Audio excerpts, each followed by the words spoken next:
Acorda, amigo, o boato era verdade. A nova ordem tomou conta da cidade. É bom pensar em dar no pé quem não se agrade. Sendo você, eu me acomodaria. Não custa nada se ajustar às condições. Estes senhores devem ter suas razões. Além do mais, eles comandam multidões. Quem para o passo de uma maioria, progrediremos todos juntos. Salve! Oi! Bom, e parece que finalmente o ano vai começar de verdade agora, né, Marcelo? Verdade, Lu. Então, feliz ano novo pra todo mundo. É verdade, feliz ano novo de novo. Passou o carnaval, tudo de novo. E tem tanta gente daqui que já ganhou o mundo, aliás. Assim como a Miss G, nossa multifacetada artista, que levou sua arte para muitos países. Numa dessas voltas a Curitiba, sua cidade natal, recebeu nada mais, nada menos que o lado B. Verdade. Bom, e agora segue o nosso bate-papo delicioso, aliás. Com vocês, então, Georgia Conceição. O lugar mais exótico que eu me apresentei foi em Kyoto. Japão. Eu comecei na escola, né? Aí, tipo, com 15, 16, no Cefet, nem se chama mais Cefet. Ó, adendo aqui, Gabriel. Eu Os sou mais nerd. inteligentes estudavam no Cefet. Nunca passei no teste do Cefet. Aí eu comecei a fazer teatro lá e aí depois fui fazer faculdade de teatro. O desenho industrial, ele serviu pra mim, pra eu pensar em figurino, cenário, adereço. E aí eu fui pra direção de teatro. Eu tive uma companhia de 2001, já na faculdade, na FAP, curso de direção, que durou até 2012 aqui em Curitiba, chamada Companhia Silenciosa. E foi com a Companhia Silenciosa que a gente começou o estudo do burlesco. Nas pesquisas que a gente fazia, né, sobre teatro brasileiro também, a gente estava muito apaixonado pela revista, teatro de revista, isso. E aí eu comecei a ser chamada para apresentar burlesco em si. Aí eu fui vendo, gente, mas então acho que eu não sou mais diretora de teatro. Ele é protagonista do meu espetáculo? Puta, né? Comecei a entrar nessa cena, assim, como artista burlesca mesmo.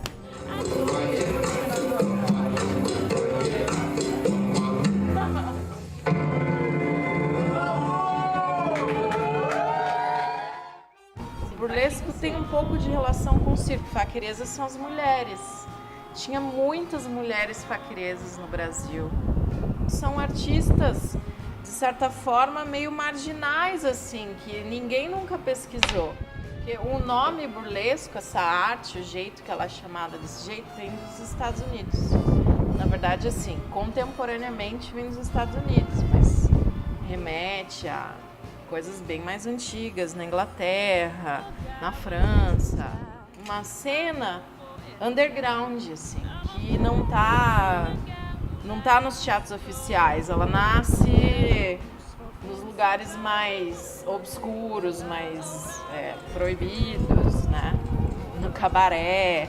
Por isso que a relação da linguagem do burlesco com o cabaré ela é muito forte, né? Porque é realmente onde os artistas conseguem mostrar mais o trabalho. Porque não é um trabalho assim... Por exemplo, no teatro de revista tinha burlesco. Mas aí existiam números de burlesco dentro daquelas peças, né? Assim, do século XIX, tinha uma companhia de teatro na Inglaterra que era chamada The British Blondes. Então, a Lydia Thompson levou a companhia dela, e isso é muito importante, era uma companhia dirigida e produzida por uma mulher. Quando? Em 1868 chegaram em Nova York, de Londres. O quanto ela era vanguardista. Então, exatamente. Aí que tá, o burlesco, ele é desobediente, né? Sempre.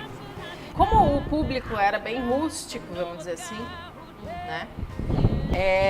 Com mulheres em cena, qualquer coisa que elas quisessem falar, elas precisavam chamar a atenção daquele público. Então elas foram criando uma linguagem de provocação.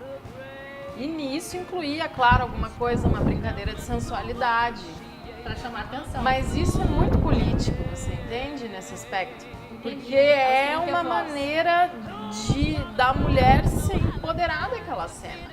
Por exemplo, aí nos Estados Unidos, quando a cena do cabaré mesmo, dos teatros, ela entra em declínio com o cinema e depois com a TV, os produtores colocam essas meninas como pin-ups, entendeu? E aí vira outra coisa. Vira um lado A do burlesco. Exatamente, vira uma coisa mais comercial. Super lado B. Eles dão uma... E aí essa linguagem que você lembra assim, burlesco, vintage, aquelas roupinhas, não sei o quê, isso remete a essa época do burlesco, que também sempre teve as desobedientes no meio disso, né? Falando da história dos Estados Unidos. No Brasil, a gente ainda está resgatando essa história. A própria linguagem que envolve essa coisa da sexualidade positiva, de uma forma também empoderadora, isso é a grande potência do burlesco, né? O burlesco não tem nada a ver com você ser bonitinho, é outra coisa, é o que só você é. Todo mundo adora burlesco, é impressionante a união de tribos em volta disso. É a capa do Superman pra mim, a peruca. É quando você veste completamente o personagem. Isso. E agora a Miss D tá nascendo mesmo. E aí, Lu? Gata. Agora, para as pessoas terem mais acesso ao seu trabalho, como é que elas podem te acessar? Então, na minha página aqui do Facebook, é o melhor canal de acesso. Na verdade, eu tenho duas páginas, uma específica para os workshops, e ela se chama Workshops de Burlesco com Miss D, e a minha página principal que tem tudo. Eu vendo meus pastes, que são aqueles peitinhos que rodam. Toda mulher tinha que ter um daquele. Também os meus projetos, os eventos que eu faço, sempre tudo na página. Tem um agendão ali. Sim. Quem quiser acompanhar o passo a passo do que você está fazendo, sempre posto ali. Lado B é uma definição surgida no mundo analógico que merece sobreviver nesse mundo altamente digitalizado. Essa expressão vem quando a gente virava o disco de vinil, quando a gente virava a fitinha cassete. E para mim, o lado B é mergulhar em profundidade naquela produção cultural, naquele tema que estava proposto, naquele disco, naquela fita. Em síntese, o lado A é a superfície, o lado B é o mergulho profundo. Acho que o lado B você tá atento ao que é bom, mas também não é tão divulgado, tão mostrado, né? O lado B existe em vários setores, né? Pode ser na música, pode ser em todo tipo de arte. Cara, lado B é o verso do verso do verso do inverso, entendeu? Então é tudo que você não espera ver e que pode ser o lado B.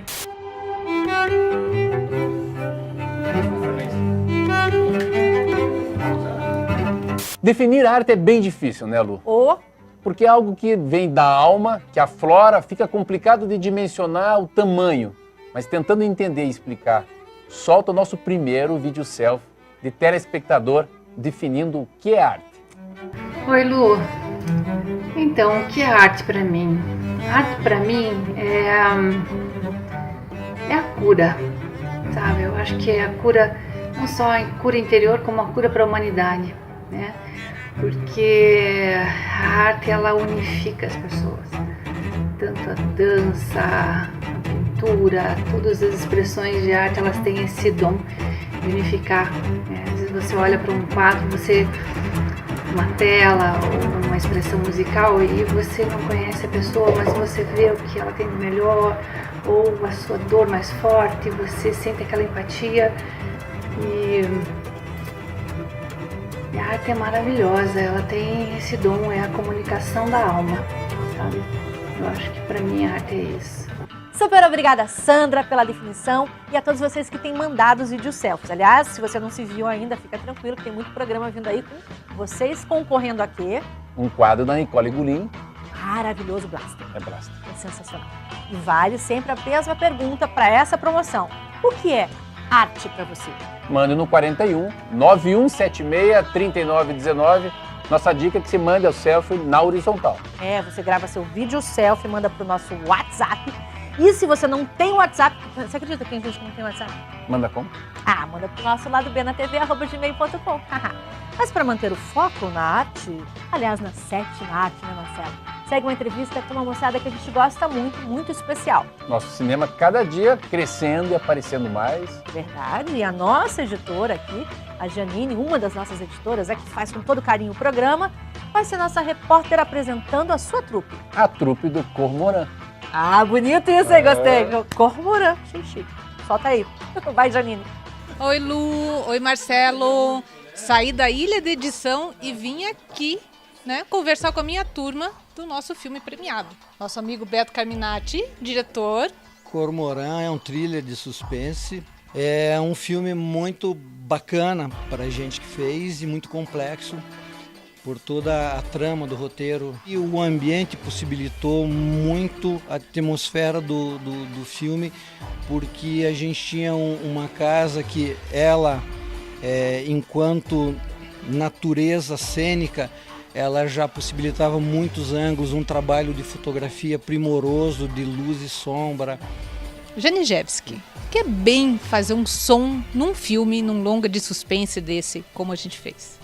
Nesse filme, particularmente, a maior dificuldade era o trabalho de multicâmeras, né? Então, a maioria das cenas, acho que 95%, 99% das cenas eram, né, muitas câmeras, então já tem uma dificuldade da gente, do microfonista aproximar do ator, então usa muito lapela, multipista, grava em vários canais separados, né? E é legal, o prêmio veio assim num trabalho extremamente complexo, tecnicamente falando, Como é que foi fazer, né, estar junto no Cormorã com a equipe?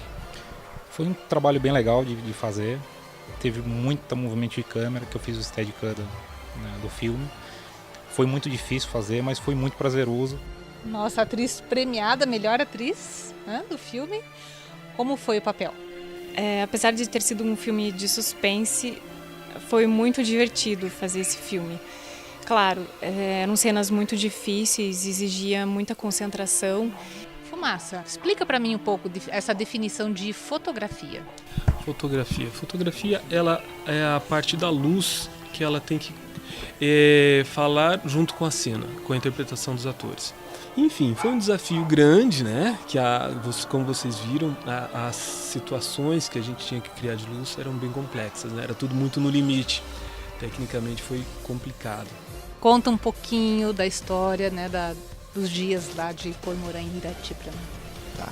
A Gabi era da equipe de assistente de direção, né? Então a gente fez o equilíbrio entre o que tinha que acontecer em Curitiba, o que tinha que acontecer em Irati e o que ia acontecer na estrada. E o festival, ele está se colocando dentro do cenário nacional como um festival importante. Acredito que ele vai ser tradicional. E a gente ganhou 4 prêmios disputando com filmes bem importantes e relevantes no cenário nacional. Obrigada e parabéns para você. E você que é a editora. Agora eu quero saber, com a editora do Cormorã, o que ela achou de tudo isso? Olha, Beto, foi uma experiência assim maravilhosa, diferente. Foram 6 meses trabalhando em cima da edição, vários passos, totalmente assim, não tem nada a ver do que a gente faz no dia a dia na TV, né? A partir do momento do som que o Janiszewski manda, né? Do log da Gabi, né? Das imagens, né? Do Ricardo, né? Da fotografia, do Fumaça, da atuação da vida. Então ali a gente pegar todos esses momentos assim de todo mundo e procurar, porque assim você não faz uma cena uma vez só, repete-se, né? Então a gente vai lá naquela claquete que deu certo e a segunda ficou melhor ainda. E agora? O que a gente pega? Um pedacinho desse, daquele, qual que vai usar, né, Beto?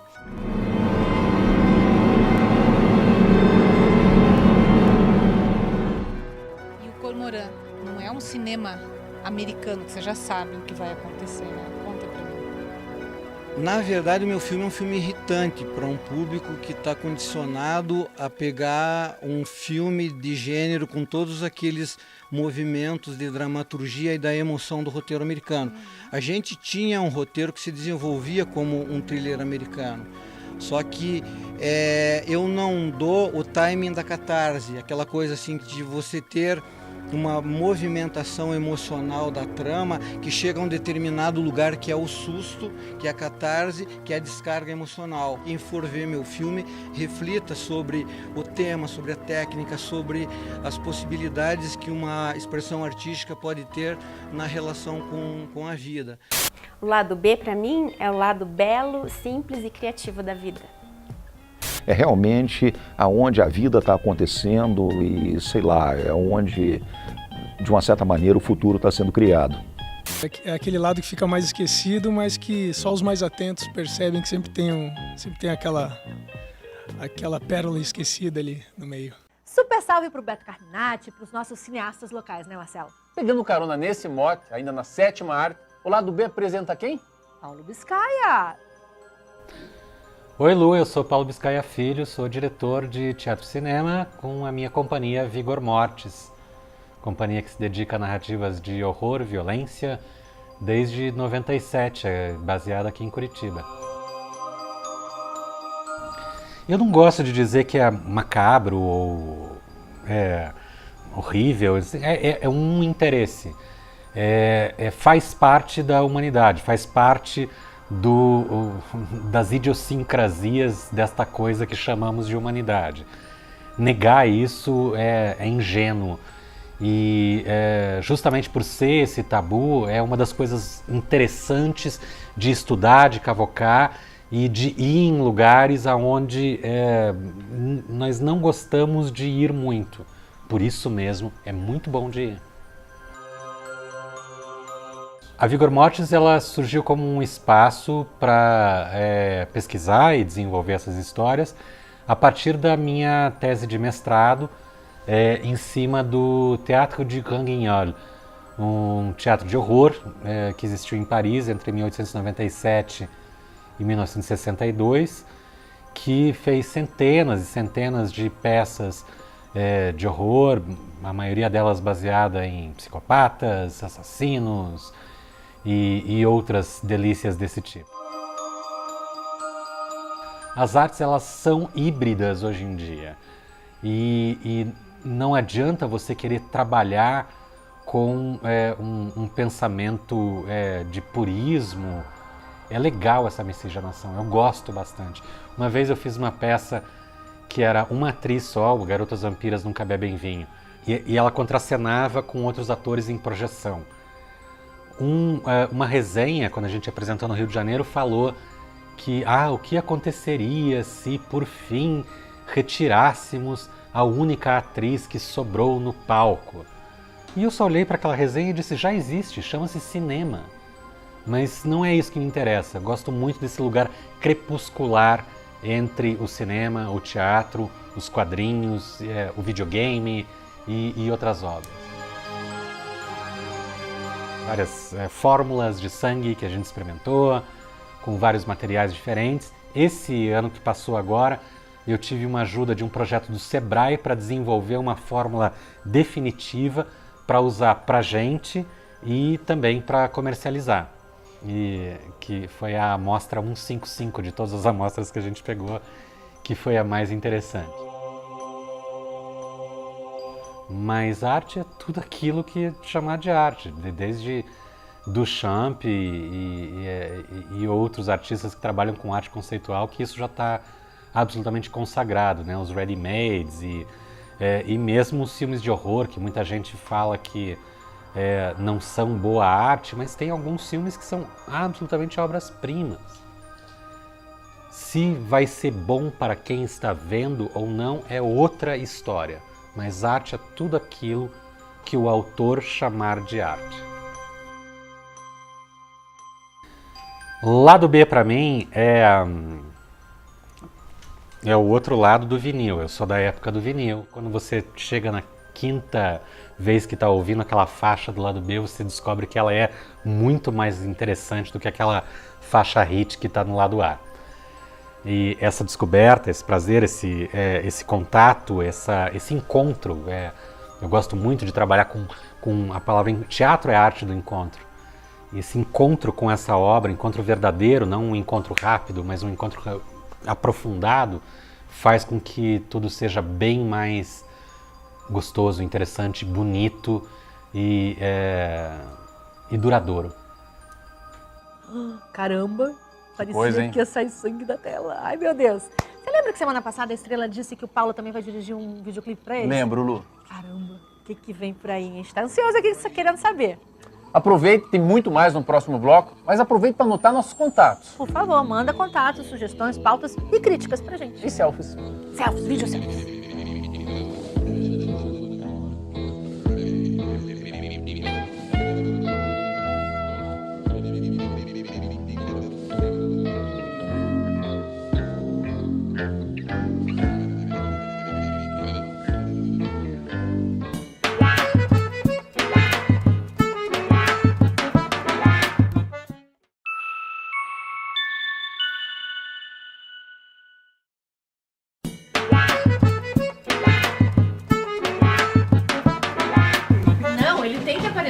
Ele tem seguidores, ele vai ajudar as pessoas a ficar mais assistindo. A gente adora, tá? Vamos lá, baixa lá. Eu fiz 2 anos de Aliança Francesa, 2 anos, mas eu ia lá pra participar. Marcelo, chegou aquela hora que eu fico esperando. Vocês viajam o estado inteiro, o país inteiro atrás de matérias legais, não é isso? O que você vai trazer pra gente nesse domingo?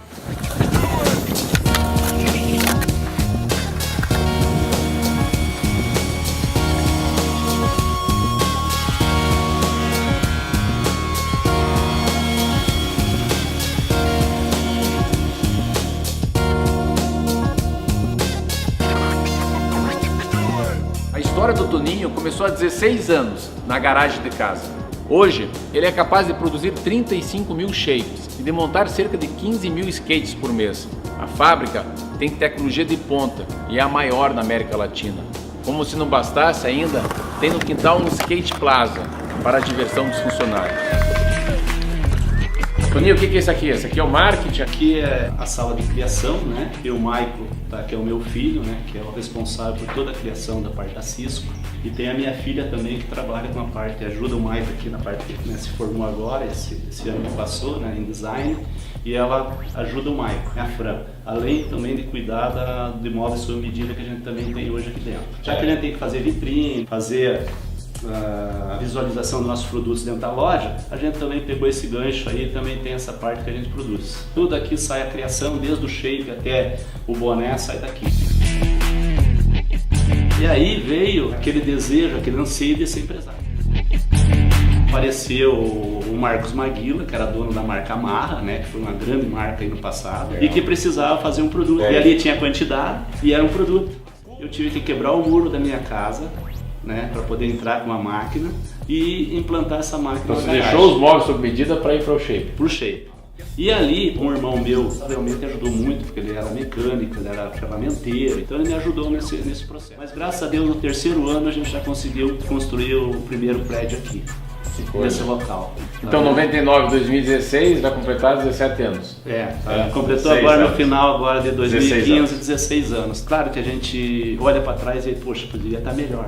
Mas também a gente olha para trás e vê que pessoas também acabaram não crescendo nesse período. Então, a gente agradece a Deus da maneira que está e temos sonhos aí de agora em diante para crescer. E eu acho, Marcelo, que o esporte, ele só tende a crescer. Por que eu fiz essa analogia? Porque lá na minha infância tinha os campinhos, vários, tá do lado, né? Tinha ali um campinho, a grama, fazia tralinha e tal. Hoje, praticamente essas cidades estão virando asfalto, né? Os condomínios e tal. Então todo condomínio vai ter uma caixinha.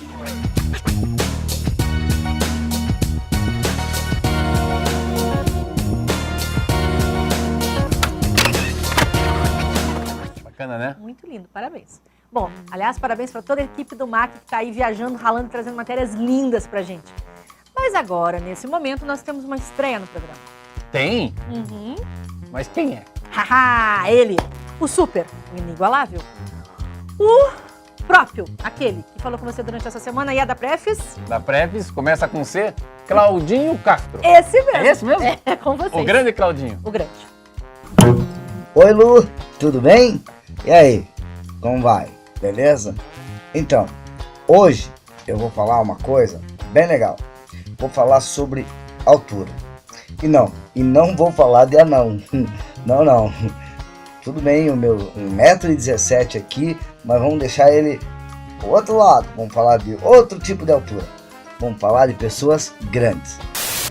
Grandes, extremamente grandes. Opa, olha, já vi um gigante aqui.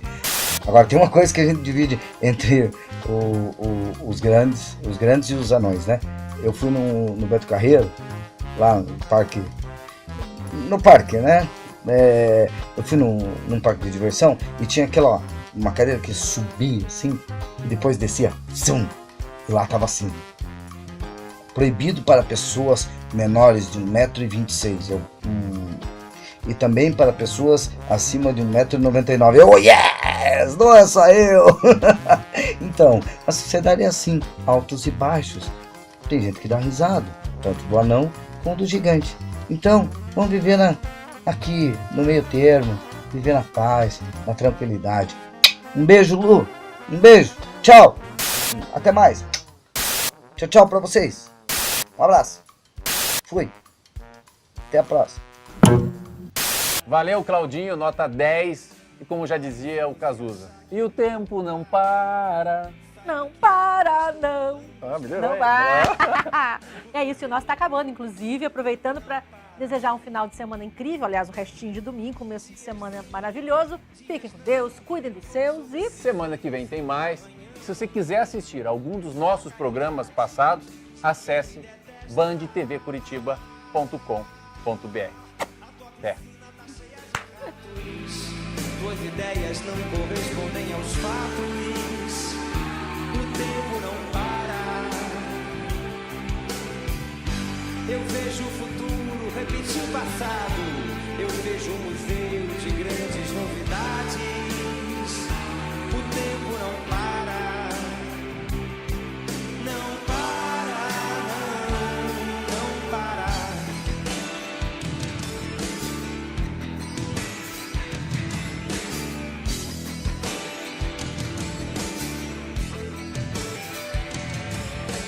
Eu não tenho data pra comemorar. Às vezes os meus dias são de par em par.